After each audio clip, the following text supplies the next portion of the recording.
दोस्तों नमस्कार। हमारी मौजूदगी 2 दिन से लगातार हरिद्वार की पावन धरती पर है, जो उत्तराखंड के राज्य में आता है। और इस समय मैं मौजूद हूँ गंगा घाट के किनारे। हमारे पीछे वो तस्वीर, वो दृश्य आप देख रहे होंगे, जो एक मनमोहक दृश्य है। और गंगा जी की नदी जो है इसी रास्ते से होकर के गुजरती है। हरिद्वार से होते हुए ये रास्ता जाता है। और हम आप देख सकते हैं हमारे फ्रेम में जो दो शख्स दिखाई दे रहे हैं, कोई मामूली हस्ती नहीं, एक ऋषिकेश से हैं और एक वृंदावन धाम से हैं, जो कि विख्यात, भारत ही नहीं पूरी दुनिया में आज वृंदावन जो है विख्यात है। और दूर दूर से लोग चल करके आते हैं वहाँ पे दर्शन करने के लिए। और बहुत सारे से ऐसे आध्यात्मिक और प्राचीन मंदिरें वहाँ पर वृंदावन में हैं, जो कि आज भी देखने के लिए लोग, बाहर से लोग आते हैं। और देखने के लिए लोग बहुत उत्सुक होते हैं, उसके जानने के लिए बहुत उत्सुक होते हैं। हमारे साथ एक महाराज जी हैं और उनका भी परिचय हम आप लोगों से मुखातिब होंगे और परिचय कराएंगे। आज हरिद्वार में आए हैं, यहाँ पे कर्मयोगी संगम में लगा हुआ है, जो पूरे भारत के कोने कोने से लोग आए हैं। और भी वीडियो में आप लोगों को मुखाबित कराए हैं और देखे हैं आप लोग जो है उसमें कर्मयोगी संगम का क्या उद्देश्य है और क्यों इतने बड़े पैमाने पर आज जो है राष्ट्रीय स्तर पर इसको डेवलप किया जा रहा है, तैयार किया जा रहा है। ये बहुत बड़ी सोच जो है यहाँ के संत महात्मा का है। और सरकार का भी साथ साथ हम बात करें तो सरकार का भी योगदान बहुत बड़ा है। तो हम बात करते हैं महाराज जी से। जो है सबसे पहले हम आपका परिचय हो जाए। जनक्रांति न्यूज जीपी में आपका हार्दिक स्वागत है। मेरा नाम दयानिधि दास है और वृंदावन से ठाकुर जी की कृपा से है। और पूज्य गुरुदेव भगवान का श्री मलुकपीठ वाले महाराज जी गुरुदेव हैं और वृंदावन नाम में निवास जी महाराज जी, अभी आप लोग हरिद्वार में आए हुए हैं कर्मयोगी संगम में। कुछ क्या ऐसी चीजें जो है कर्मयोगी संगम में देखने मिला, जो कि आज देखा जाए पूरे देश में जो है ये प्रचार प्रसार हो रहा है? आज हम देख रहे हैं कि लोग कई जगह से आ रहे हैं, कई प्रांतों से आ रहे हैं और यहाँ तक कि विदेशों से भी लोग आते हैं और अपना अपना मतलब जो भी उनका होता है, जो भी प्रयोग होते हैं, कई चीजें होती हैं और गौ सेवा को लेके, कृषि को लेके, कई चीजों को लेके वो अपना मतलब मंतव्य बताते हैं और जिससे जो है लोगों को लाभ हो। और जैसे अभी कोई एक अमेरिका से भी आए थे, उन्होंने भी कुछ बताया था। ऐसे लोग अपना अपना मत बताते हैं कि ऐसे हमने प्रयोग किया तो ऐसे लाभ होता है, लोग प्रयोग करें। जैसे अभी गौ माता के लिए, वो गौ माता के लिए कुछ ऐसी वो कुछ बनाई है जिससे उनको पता लग जाएगा कि वो पेट में बच्चा है कि नहीं, ऐसे कुछ कुछ बनाया मतलब है। काफी डॉक्टर रिसर्चर यहाँ देखने जी को जी मिले, जी, जो है कई लोग आए तमाम हैं, शोध करने के बाद कई में लोग जो है आए हैं। वो। आप गौशाला में देखेंगे तो वातावरण एक अलग ही है। और दिव्य कर्मयोगी ये सत्संग जो है ना, बहुत समय से भी तो चल रहा है और चलता रहेगा और खूब आगे बढ़ेगा। लोग खूब आ रहे हैं और लोग उत्साहित भी हैं और लोगों के मन में ये है कि गौ माता को लेके, क्योंकि गौ माता ही एक ऐसी हैं जो सात्विकता प्रदान करती हैं। अन्य ऐसा कोई मतलब जीव जंतु कहें कोई है, वो ऐसी सात्विकता नहीं देता है। गौ माता जो है वो हमारे, ये मानो कि गौ माता ही हैं, जी जी। है ना। तो उनकी हर चीज सात्विकता सात्विक प्राचीन होती काल है। में लोग जो है गायों को पालते थे खूब अच्छी जी तरह जी, से। लोग घर में दूध दही जो है कहते हैं कि लोग पुरखे लोग कहते हैं कि नदियां बहती थी दूध दही बिल्कुल का गाँव बिल्कुल में। बिल्कुल बिल्कुल। लेकिन आज वो धीरे धीरे धीरे धीरे लुप्त होता चला गया। जी जी जी, देखो पुराने समय की बात एक अलग होगी। अब नए समय में लोग उस चीज को इतना महत्व नहीं देते हैं, लेकिन आप पुराने समय को अगर देखें तो जो लाभ हमें पुराने समय से था वो आज नहीं है। क्यों? क्योंकि आधुनिकता बढ़ती जा रही है जी और आधुनिकता के साथ साथ लोग मतलब आधुनिकता को महत्व दे रहे हैं। पहले लोग कर्म योगी होते थे, जी अपना कर्म करते थे, गाय को रखते थे, सब कुछ रखते थे, बैल को भी रखते थे, उससे जुताई करते थे, कई कार्य करते थे। लेकिन आज वो स्थिति नहीं है। क्यों? क्योंकि आज ट्रैक्टर इत्यादि के माध्यम से होता है। लेकिन जो आप खेतों में खाद भी जाता है कई प्रकार के, लेकिन जो गाय का गोबर होता है, गाय का गौमूत्र होता है, वो एक अलग ही उसकी एक विशेषता है और एक आनंद ही है। कई लोग ऐसे दिव्य मतलब भारत में उसमें आए हैं, जी जो है वो बताते हैं कि हमने गाय के गौमूत्र से, गाय के प्रयोग से जी। खेती के लिए, कई चीजों के लिए, दवाएं, कीटनाशक दवाएं उन्होंने लोगों ने दवाई के बनाया लिए, है। कीटनाशक, कई जी, चीजों के जैविक लिए खाद्य ऐसे। बनाई भी एक फैक्ट्री हम लोग जी देखा गया, जिसमें जी जो जी, है बहुत ऐसे अच्छा लगा। बताया है तो सुन के बड़ा आनंद आता है।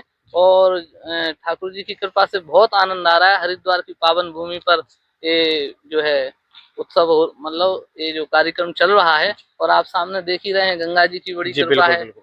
है ना। तो तो और तो महाराज जी, एक सवाल है मेरा, जो है जिस तरह से देखा जा रहा है कि आज इस समय में लोग आस्था श्रद्धा को लोग कहीं ना कहीं लोग दरकिनार करते जा रहे हैं लोग, आज आने वाली जो पीढ़ी है। जी जी और आप जिस युवा में मैंने आपको देख पा रहा हूँ इसमें कि अभी जी। बहुत कम उम्र हम लोग की उम्र में जिस तरह से होंगे, और आप सिख संत कर्म योगी बन गए, आखिर क्या ऐसे मानना था कि जो ये सब आप। ठाकुर जी की कृपा होती है, जब व्यक्ति को सत्य स्वरूप का पहचान होती है कि हाँ हम कर क्या रहे हैं।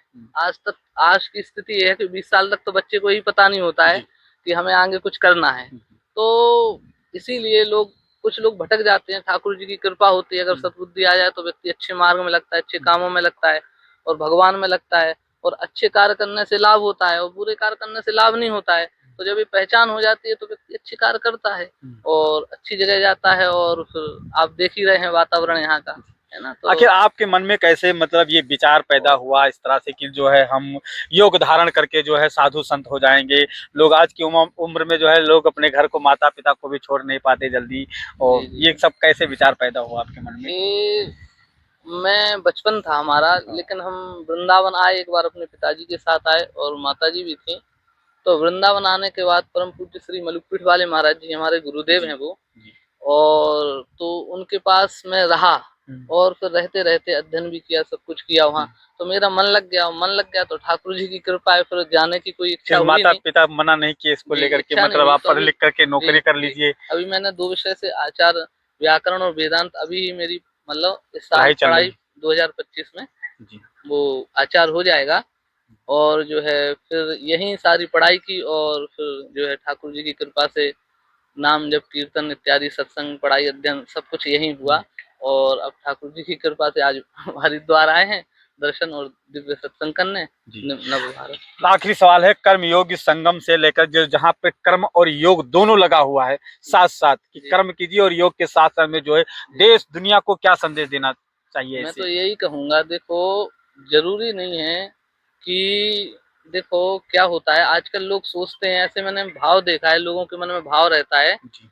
कि भाई साधु हो तो भजन ही करना चाहिए। देखो साधु का कर्तव्य क्या है, साधु का कर्तव्य है कि अपने समाज को, अपने ये सादा साधु का तो सारा परिवार होता है, तो अपने परिवार को ठीक करने का भी उसका कर्तव्य है। और भजन तो साथ में करना ही चाहिए और कर्मयोग करके वो दिखाना भी चाहिए लोगों को कि देखो ऐसे हम करते हैं तो इससे लाभ होता है।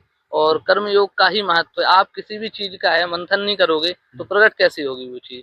तो आप कर्म योगी तो होना ही चाहिए व्यक्ति को, जहाँ तक है। हर व्यक्ति के और अंदर कहीं ना कहीं ये विचार होना बिल्कुल चाहिए, कोई बिल्कुल जरूरी नहीं कि बिल्कुल मतलब वो आस्था बिल्कुल। केवल मंदिर के प्रति जाए जी अगर खाली समय, तो कहीं ना कहीं जी देश जी। राष्ट्र के प्रति भी ऐसी भावना उसके अंदर बिल्कुल कहीं ना बिल्कुल। होनी चाहिए। देखो भगवान की कृपा से हिंदू जी सनातन धर्म में जी। हमारा जन्म हुआ है और उससे भी बड़ी बात हमें भारतवर्ष मिला है। और आप ये सोचें, भारतवर्ष मिला है और मनुष्य शरीर मिला है, जी ठीक है ना। कहते हैं कि कई जन्मों के बाद मनुष्य शरीर मिलता है। तो आप विचार करें, मनुष्य शरीर में ही एक मान्यता होती है, मतलब मनुष्य शरीर ही एक ऐसा है जिसमें आप विवेक रखता है, विवेक होता है। और कुकर सुकर इत्यादि आप योनि देखेंगे उनमें विवेक नहीं होता है, तो मानव में विवेक होता है, ठीक है ना। तो मानव में विवेक होने के कारण उसको पता होता है क्या अच्छा है क्या बुरा है। तो फिर जब अच्छा बुरा जब हमें पता होगा तो फिर हम अच्छा करेंगे। लेकिन कुकर सुकर को पता नहीं होता है, वो हो गया नहीं है। लेकिन भगवान ने हमें मनुष्य बनाया है, इसीलिए हमें जो है पता होता है और हम अच्छे कार्य में लगते हैं। हम चाहते हैं कि हमारा वातावरण शुद्ध हो, देश पवित्र हो और गौ माता की वृद्धि हो। आज आप देखेंगे तो गौ माता को कोई पालने के लिए राजी नहीं है। राजी नहीं, बिल्कुल। और क्यों? क्योंकि क्या है ना, लोगों को केवल पैसा दिख रहा है, हर जगह पैसा नहीं देखना चाहिए। गौ माता जो है सात्विकता देती है। आप अपने बच्चे को अगर गाय का दूध पिलाएंगे, आपको हम कहें, वैसे हम कहीं जाते हैं हम दूध नहीं पीते हैं, क्यों? क्योंकि हमें पता नहीं होता है कि गाय का है। भगवान की बड़ी कृपा है, जब से वृंदावन आए हैं गाय का ही दूध पीते हैं। तो गाय के दूध में जो तो सात्विकता है वो किसी चीज में नहीं यही है। महाराज जी इसकी वास्तविकता दिख रही है, आपकी चेहरे की जो झलक है, जो स्मार्टनेस दिख रहा है, ये कहीं ना कहीं जो है राज इसका जो है गाय का दूध पीने का है। ये तो बिल्कुल। ठाकुर जी की कृपा है, वो जी जैसे वातावरण में रखे हैं हाँ। और खूब आनंद है, ठाकुर जी की कृपा है। अपने जीवन में हमें कोई अभाव नहीं दिखता है। भगवान देखो, जो भगवान का दास बन जाता है फिर उससे कोई अभाव रहता ही नहीं है। जी बिल्कुल। वो जैसा है सही है, अच्छा है सब बिल्कुल, कुछ। बहुत बहुत। जी तो देखिए दर्शकों, आप लोगों ने जो है आपने सुना जो है वृंदावन धाम से चल करके आए हैं आज हरिद्वार में, और आपने अपने उद्बोधन में अपने विचारों को जिस तरह से देखा है, बहुत कम उम्र में हम लोगों की नवा पीढ़ी जिस तरह से जो होती है उस पीढ़ी में जो है इन्होंने अपने कर्म योगी संगम से जुड़ करके जो है और देश दुनिया के लिए इन्होंने कुछ सोच एक विचार ऐसा बनाया है कि केवल संत हो जाना ही बहुत बड़ी चीज नहीं होती है। तो बहुत बहुत धन्यवाद आपका, आपने हमारे चैनल में जनक्रांति न्यूज़ यूपी में आपने समय दिया, क्योंकि जनक्रांति न्यूज़ यूपी आपकी आवाज है, ये हमेशा जो है हर पल आपकी धरोहर ऐतिहासिक विरासत पे पहुंच करके और आप तक पहुंचाने का जो तस्वीर है, जो संदेश है, जो उद्देश्य है, एक अच्छी सोच, एक अच्छे राष्ट्र के लिए जो है ये मेरा विचार है कि मेरा विजन है कि जो है आप तक ये बातें पहुंचे। और हम जो है लगातार अभी 2 दिन से यहाँ पे हरिद्वार में है, उत्तराखंड की पावन धरती पर। आप लोगों ने देखा यहाँ की जो तस्वीरें और मनमोहक नदियाँ,